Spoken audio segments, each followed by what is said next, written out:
Hey everyone, I'm here to walk you through a really quick example of how I edit my photos, first using Adobe Bridge, then Camera Raw, and then finally Photoshop. So over here you can see I took about 80 total photos, culled them down to 7.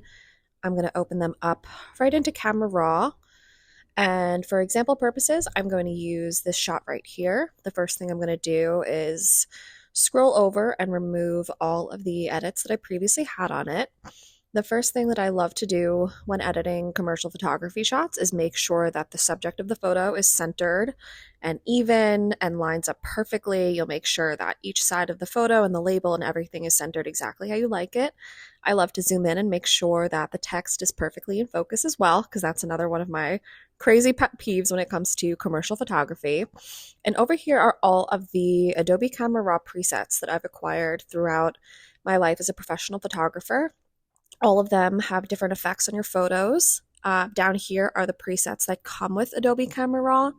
As you can see, there's a zillion of them. All of them will have different effects and different colorways and different themes that you can add to your photos. So for this particular shot, I'll be using Mastin Labs, the Fuji 800Z preset. I just really like the look of this. I loved that it had punchy greens and a really vibrant yellow to make the lemon pop. So then you go over here to your basic editing. And first thing I do is fix the white balance. Sometimes shooting in your house, things can look a little weird. So I like to bring out some more pink if it's too green, and also turn the saturation all the way down. All of the photos in this collection will have a saturation of about -28 because they're super, super vibrant, and I wanted to make sure they all looked realistic and not too crazy. So once I did that, I went back up and readjusted my white balance accordingly. And then I love to pull down my shadows in moodier shots like this. It darkens the darker areas of the photos. I pulled down the exposure to make the text pop, and then boosted some of the highlights to make that a little bit more of a vivid white. And then once you think it looks good, I like to go through and do the same thing to all of the photos, adjusting them slightly, making sure everything looks the same. So again, I'm going to pop this one open right into Photoshop. Of course, it takes forever and ever to open because the program is so advanced. Here we are, perfect. So the first thing I do is fix the contrast. Just made it a little bit brighter and punchier. And then down at the bottom under my photo, I absolutely hate that blank space. I forgot to add some ivy in. So using the generative fill tool in Photoshop, I will add in ivy in post-processing. I like to add a little bit more depth to the photo, especially if it's a really small element that I could have just done in real life but happened to miss. It also takes forever to load, but it's worth it to see what Photoshop can come up with.